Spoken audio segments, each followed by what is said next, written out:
Hi everyone, welcome to topic కళయా నిజమా అని ఎందుకు సాంబారంటే కళ నిజమా అబద్ధమా ఏంటి ఇలా జరుగుతుంది నాకు అసలు ఏమైందంటే ఒక లైఫ్లో ఊహించని సంఘటన జరిగింది. ఏమిటంటే కళలో కనిపించినవన్నీ నిజం అవ్వచ్చు, అబద్ధం అవ్వచ్చు. అది కూడా పొద్దున్నే ఉదయం తెల్లరిగట్లో వచ్చే కళలు నిజమవుతాయేమో అని భయపడి తన జీవితాన్ని అన్యాయం చేసుకోబోయింది ఒక అమ్మాయి. అసలు ఏం జరిగింది అంటే తను ఒక హౌస్ వైఫ్, పిల్లల్ని హస్బెండ్ని బాగా చూసుకునేది. తనకి ఇంట్లో ఉండి ఖాళీగా ఏం చేయాలో తెలియక ఏదో ఒకటి వర్క్ చేద్దామని చూసి తనకన్నా కళల్ని చేసేద్దామని ఆన్లైన్ షాపింగ్లో డ్యూటీ జాయిన్ అవ్వడం, ఆన్లైన్ బెట్టింగ్ యాప్లు చేయడం అన్నట్టు చేసిన వల్ల ఫస్ట్లో బెట్టింగ్ యాప్లు ఆడితే తనకి అమౌంట్ బాగా వస్తే అదే ఇంకా ఏం చేసింది, అదే బెట్టింగ్ యాప్లు ఆడేసి తను ఏమనుకుంది కలలు కనేసింది. పట్టపగలు మిట్ట మధ్యాహ్నం కళలు అంటే నేను లక్షలు సంపాదించేసిన, నా పిల్లల్ని ఇద్దరిని బాగా చూసుకుంటూ, మా హస్బెండ్ ఒక మంచి లైఫ్, మంచి బిజినెస్ పెట్టిస్తే నేను ఎలాగా బాగా సంపాదించి ఒక ఇల్లు కొనుక్కుంటా, ఊర్లో ఒక ఇల్లు, హైదరాబాద్ సిటీలో ఒక ఇల్లు కొనుక్కుని హ్యాపీగా ఉంటాం. ఎంత హ్యాపీగా అంటే ఇంకా మాకు ఏ కష్టాలు, ఇది జీవితకాలం ఇలాగ బెట్టింగ్ యాప్లు ఆడచ్చు అనుకుని ఆడుతూనే ఉంది. అలా ఒక 1 మంత్ గడిచిపోయింది. అమౌంట్ బాగానే వచ్చింది. 2 మంత్స్ గడిచిపోయింది. అమౌంట్ బాగానే వచ్చింది. ఇంకా భూమి ఆకాశం పడతలే. ఇంట్లో వాళ్ళు ఇంకా భర్తకి, పిల్లలకి ఇంకా వీళ్ళు విసిరి పొద్దున్న లేచిన నుంచి సాయంత్రం పడుకునే వరకు ఇంక ఈ బెట్టింగ్ యాప్లో స్టార్ట్ చేయడం పెట్టింది. అలా 3వ నెల రాపలికి ఫస్ట్ అమౌంట్ పోయాయి. కళయా నిజమా అయిపోయింది. అప్పుడు పోతే మళ్ళీ రెండోసారి ఆడింది. ఆ రోజు అంతా ఆడుతూ ఏమైందా అంటే తన అమౌంట్ అంతా పోగొట్టుకుని ఫోన్పేలో ఉన్న ₹1,00,000 ఉస్కహా అయిపోతే ఇంకేం చేయాలో తెలియలేదు. తర్వాత వచ్చేసి తను కొనుక్కున్న గోల్డ్ ఒకటి గిరికి పెట్టి మళ్ళీ ఆడింది. మళ్ళీ పోయాయి. ఇలా ఎందుకు అవుతుందో తనకు అర్థమట్లేదు. అలాగా ఒక 1 వీక్ ఆడింది. 1 వీక్ ఆడితే కళయా నిజమా అన్నట్టు కళలోగా నా కళలన్నీ బూడిదపాలు. 10 లక్షలు లాస్ అయింది. మనకు వచ్చింది బెట్టింగ్ యాప్లో 15 లక్షలు. 10 లక్షలు పోతాయి. ఇంకా 5 లక్షలతోటైనా సెటిల్ అవ్వచ్చు అనుకోగానే ఈ 5 లక్షలు పెట్టి కూడా ఆడితే ఏమైంది, ఇవి కూడా పోయినాయి. ఆఖరికి ఊర్లో ఇల్లు పరిస్థితి తర్వాత వదిలేసాయి, ఇక్కడ ఇల్లు పరిస్థితి తర్వాత వదిలేసాయి. ఫుడ్ తిన్నా కూడా డబ్బులు లేవు. వాళ్ళ ఆయన డ్యూటీ చేస్తుంటూ రోజు వాళ్ళ ఇంట్లో పెద్ద గొడవలు అయ్యేవి.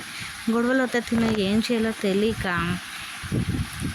సూసైడ్ అటెంప్ట్ చేసిన వల్ల అప్పుడు సూసైడ్ అటెంప్ట్ చేసేస్తే అవి నిద్ర మాత్రలు ఏవో మింగేస్తే హాస్పిటల్ తీసుకెళ్తే వాళ్ళ హస్బెండ్ దగ్గర 10,000 ఉంటే అవన్నీ కక్కేస్తే ఆ హాస్పిటల్లో నెట్ క్యాష్ ₹1,00,000 కట్టమన్నారు. ఎవరికి కాళ్ళు పెట్టుకుని ఆల్రెడీ అక్కడ వాళ్ళ ఆవిడ లాస్ అయిన అప్పులే కనిపిస్తున్నాయి. ఎవరు ఇస్తలేరు. మీ ఆవిడ బెట్టింగ్ యాప్లు ఆడ అలాగైపోయింది అని ఎవరు డబ్బులు ఇస్తలేరు. ఆఖరికి ఏం చేయాలో తెలియక వాళ్ళ ఆవిడ మీద మెల్ల ఉన్న తాడుపట్టు కూడా వాళ్ళ ఆవిడ బెట్టింగ్ యాప్లకి ఖర్చు పెట్టేసింది. ఏం చేయలేదు.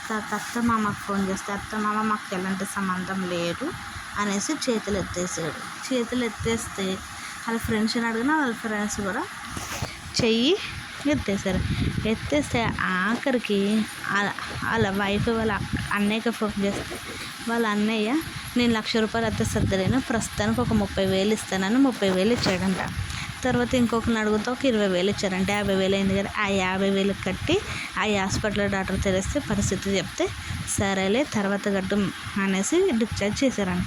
చేశాక ఇంకా ఈ హస్బెండ్ డ్యూటీకి వెళ్ళడం మొదలుపెట్టాక అలా 3 మంత్స్ అయిపోయింది. 3 మంత్స్ తర్వాత హాస్పిటల్లో చేసిన అప్పు, బయట చిల్లర అప్పులు అన్నీ తీరిస్తే వాళ్ళ వైఫ్కి ఏం చేయాలో తెలియక ఎక్కడికన్నా పనికన్నా వెళ్దాం అనేసి ఇళ్ళల్లో పనికి అంట వెళ్ళనీకు. ఎవరిని అడిగితే నీకెందుకు బెట్టింగ్ యాప్లు ఉన్నాయి కదా అవి ఆడుకో, మేము తీసుకెళ్ళి ఒకప్పుడు పిలిచిన వాళ్ళే ఇప్పుడు వద్దన్నారు. చేసే మేడం కాడ కూడా పని మానేసింది ఆమె. ఈమె పరిస్థితిని అర్థం చేసుకున్న ఆమె జరిగింది ఏదో జరిగింది, నేను పెట్టుకుంటానని డ్యూటీలో పెట్టుకున్నాక డ్యూటీ సరిగ్గా చేసుకున్నాయి. ఆమె తెలుసో చేసిందో తెలియక చేసింది, బెట్టింగ్ యాప్లు ఆడింది, డబ్బులు పోయాయి. అవునులే, డబ్బులు ఉంటే భూమి ఆకాశం పట్టలేదు అనుకో, కానీ ఈ ప్రజలు ఉంటారే పొడుచుకుని పొడుచుకున్నట్టు తింటే ఆ అమ్మాయి రోజు పనికెళ్ళి వచ్చేటప్పుడు తన ఫ్రెండ్స్ ఈ బెట్టింగ్ యాప్లు మళ్ళీ స్టార్ట్ అయ్యింటే ఆడతావా ఇలాగా అలాగని ఎవరన్నా ఆడుతుంటే కూడా ఈ అమ్మాయి ఆడకండి అలాగే ఇలాగని చెప్పిందట. ఆఖరికి తను ఆ ఊరు వదిలేసి ఇంకా ఊరికి వెళ్ళిపోద్దామంటే వాళ్ళ ఆయన వద్దు చూపిద్దామనేసి వాళ్ళ ఆయన ఈ అమ్మాయి పని స్టార్ట్ చేస్తే ఆ పని చేసే మేడము ఈ అమ్మాయిని పరిస్థితి బాగాలేక చూసి ఒక 50,000 ఇచ్చి ఒక శారీ బిజినెస్ పెట్టిందట. పెడితే శారీ బిజినెస్ చేసుకోవడం మొదలుపెట్టాక ఇళ్ళల్లో పని చేసుకుంటూ శారీ బిజినెస్ చేస్తూ చిల్లర అప్పుడు తీసుకొని ఇప్పుడు ఆ అమ్మాయి ఆమె వాళ్ళ హస్బెండ్ తోటి పిల్లలతోటి హ్యాపీగా ఉంది. బెట్టింగ్ యాప్లు అన్నది అందుకే ఆడకూడదు. కానీ ఈమె తీసుకున్న నిర్ణయంలో ఈమె చనిపోయి ఉంటే ఆ పిల్లల పరిస్థితి, వాళ్ళ హస్బెండ్ పరిస్థితి ఏమైనా ఇదే. కళల కన్నా పగటి కళలు కనకూడదు. మనకు ఉన్న దాంట్లోనే సర్దుకొని పోతే లైఫ్ చాలా బాగుంటుంది. లేకపోతేనా ఆ లైఫ్ మనం తీసుకున్న గుంతలో మనమే పడతాం. ఇలాగ బెట్టింగ్ యాప్లు పోయి చాలామంది లాస్ అయ్యారు. ఇప్పుడు కూడా కొంతమంది కోలుకుని వాళ్ళ హస్బెండ్ చెప్పినట్టు భార్యాభర్తలు ఇద్దరు దొంగతనం ఇంకో పని చేయకుండా మంచిగా 2 చేతులు కలిసేలాగా కష్టపడితే 10 ఇంట్లో పాసు పని చేసుకొని గౌరవంగా బతకచ్చు. లేకపోతే మంచి డ్యూటీస్ ఉంటాయి. లేకపోతే మంచిగా మనం ఏదైనా బిజినెస్ ఏదో ఒకటి శారీ బిజినెస్ ఏదో పెట్టుకొని ఉన్నామనుకో హ్యాపీగా ఉండొచ్చు. మన హస్బెండ్ మన పిల్లలు 10 రూపాయలు కష్టపడి సంపాదించాలని చూడలే, కానీ 10 రూపాయలు ఒకరు నష్టపెట్టి ఈ వీడియో కానీ నచ్చితే లైక్ చేయండి, కామెంట్ చేయండి. ఓకేనా, బాయ్.